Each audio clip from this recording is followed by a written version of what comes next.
再来看桃园中立中正志广甲三民路口是中立往来观音的主要道路，也毋过有民众怨叹讲，这条路的画线是有问题，所以因定定莫名其妙就互开罚单哦。议员嘛要求讲交通局就要改善。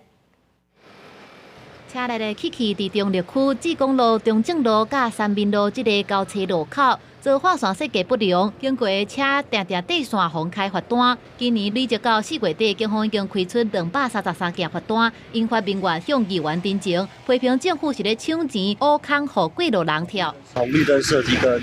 超花线设计本来就有很大的问题了，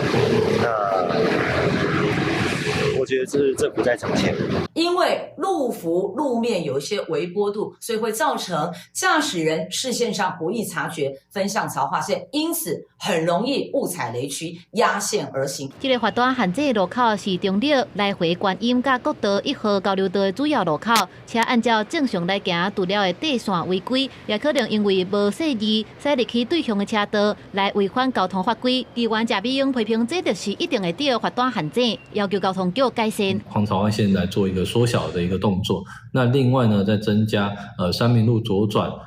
中正路以及志广路在执行中正路的时候呢，我们也会增加一些导引的一个虚线。